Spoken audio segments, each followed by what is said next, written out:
You're watching neighbors fighting neighbors in Southwest Houston.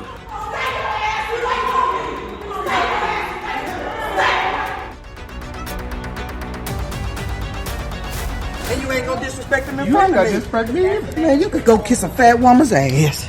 A lot of the anger is directed at one guy, Gerald Montrell, who's got his girlfriend on hand to defend him. Montrell is vice president of the folks who own property in South Meadow, off West Airport. He also runs the security company that guards the neighborhood, paid nearly $100,000 to help keep his 600 neighbors safe. It's the biggest bill the neighborhood has, and it's a blatant conflict of interest. It's a nice system for him where he just pretends to work, sends in an invoice, he gets paid. Brenda Jackson has lived in South Meadow for decades, and she's not the only one who's had enough. They allow him to send his invoices in at the first of the month for work that he's supposed to do during that month. And they have no means of verifying, did he work those hours? Montrell's company is Citywide Patrol. They've been under contract in this one neighborhood for 10 years, but the board won't even let its own residents see the current contract. But going off a copy of the one back in 2021, you can see that patrols are Monday through Friday, 8 a.m. to 5, again from 11 p.m. to 2 a.m. Folks have long suspected Montrell is scamming them. Neighbors have done their own investigations of him, video showing him miles away from the neighborhood shopping when he's supposed to be patrolling. What is the schedule? What are the hours? It varies. We don't disclose that to the residents for security purposes.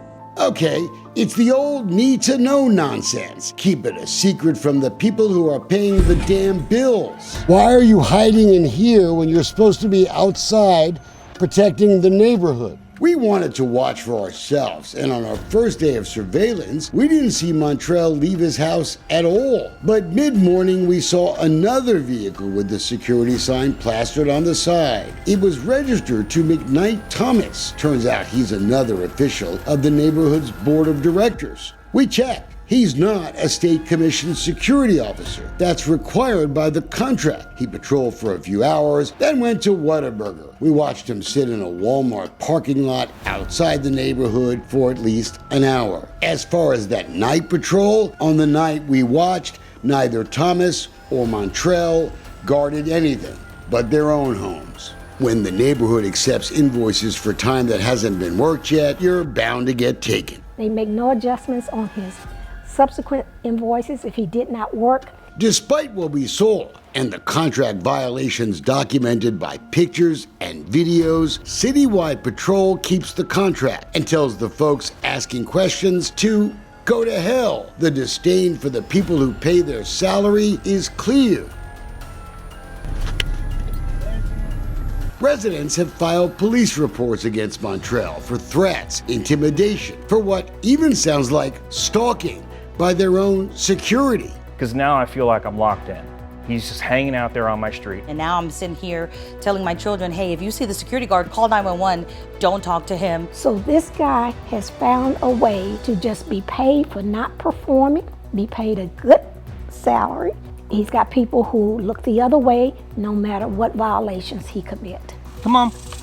Sean Oyetsky is a South Meadow property owner who says he ran afoul of Montrell because he's gay.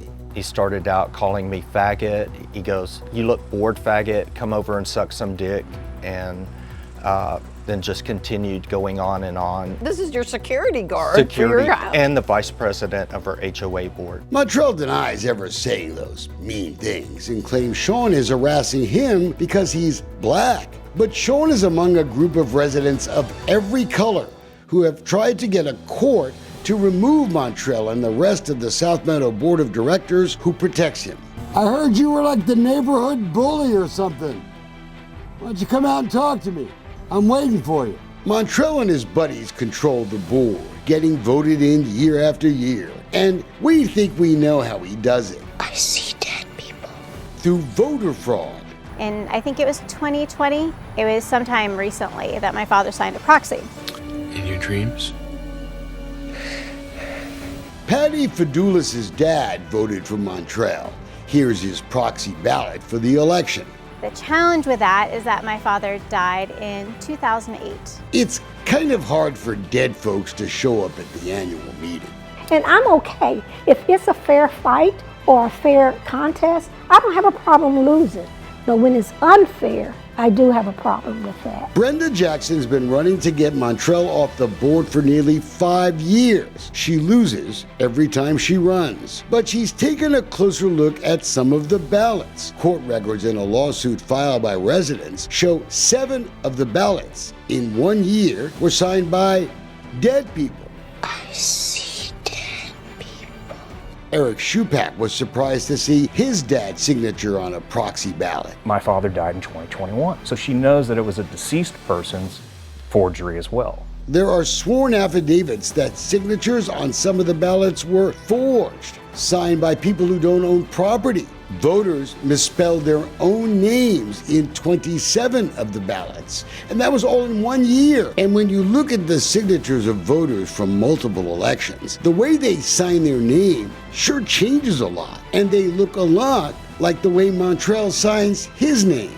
Throw out all the illegal proxies, and Brenda, she would have easily won. And this group of board members, along with a couple of the contractors or vendors who service the association, are now involved in what I consider a voter fraud scheme, hijacked our board election process. Look, these people are cheating their balls off. I mean, did you go to the district clerks and look at our exhibits? We had 400 exhibits.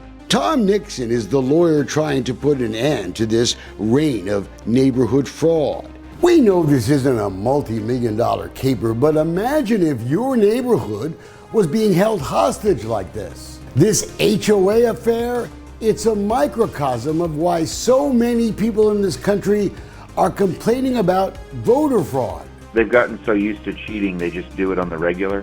Another piece of evidence of old school voter fraud. Here's an email from a woman in the neighborhood who says she gave Montrell her vote for $150 in cash. I'm like, okay then, because I need somebody to work with me like that. Andrea Curvin says she voted for Montrell when he promised her the board wouldn't go after her for unpaid homeowners dues. I've been here since 90. I don't have time to lose my house because I can't pay $350. And we're told the growing number of South Meadow residents, who likely are in the U.S. illegally, are threatened to get their votes. So they had been threatened that immigration was going to be called on them, or they were going to have HOA put citations on them because they had been taken care of for so long by him just for not signing these proxies. The lawsuit to finally bring some justice back to this neighborhood was filed back in 2021, but it's been bogged down in court, and that has had real consequences. We've been trying to get a court date.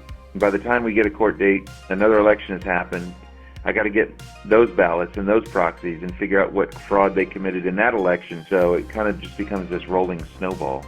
Neighborhoods often pay a management company to handle business affairs properly. But South Meadow, they fired the company that was calling out their unethical behavior 5 years ago. But the cheaters found a new management company.